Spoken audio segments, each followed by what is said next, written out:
Welcome back. अस्सलाम वालेकुम दोस्त, उम्मीद है कि आप सब मेरे दोस्त बिल्कुल ठीक ठाक मस्त और सेहतयाब होंगे।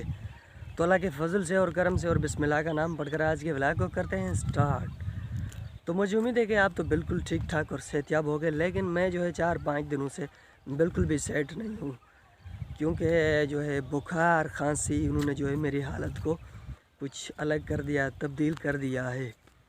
तो अभी जो है शाम का टाइम है और सूरज की भी इतनी तपश नहीं है, तो मैंने सोचा तो अपने दोस्तों के साथ यहाँ पर कुछ गपशप भी कर दूँ।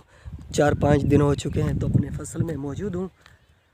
तो फ्रेंड्स, आज जो है मुझे सबसे ज़्यादा खुशी महसूस हो रही है। आप सोच रहे होंगे कि मैं किस लिए खुश हूँ, तो ये भी मैं आपको बताता हूँ। लेकिन उससे पहले यार आप सबसे रिक्वेस्ट करता हूँ कि सब्सक्राइब नहीं किया तो फटाफट से मेरे चैनल को सब्सक्राइब कर लें और वीडियो को लाइक लाजमी कर दें।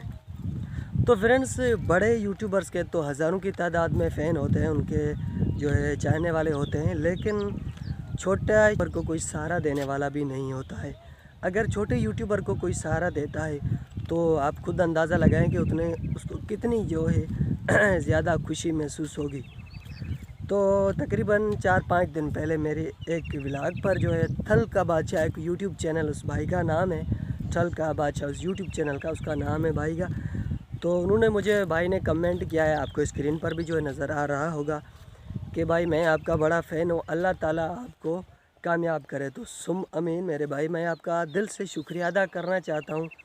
आपने जो है मेरे छोटे यूट्यूबर्स का इतनी जो है उसको वो क्या बोलते हैं उर्दू में कि उसको मतलब कि एक सहारा दे दिया। और ये कमेंट करके आपने हकीकत मानो कि मेरे दिल को कितनी खुशी हुई है। आपने कमेंट कितना प्यारा किया है कि मैं आपका फ़ैन हूँ, अल्लाह ताला आपको खुश रखे। तो दोस्तों, अगर इस हिसाब से एक दूसरे की सपोर्ट करेंगे तो इंशाल्लाह 1000 सब्सक्राइबर, 4000 घंटे वॉच टाइम हमारे लिए कुछ भी नहीं है। तो प्लीज़ यार आप सबसे मैं रिक्वेस्ट करता हूँ कि आए हम सब मिलकर एक दूसरे की सपोर्ट करें, एक दूसरे का साथ दें। तो मिलेंगे नेक्स्ट वीडियो में, तब तक के लिए मुझे दीजिए इजाज़त। अल्लाह निगहबान।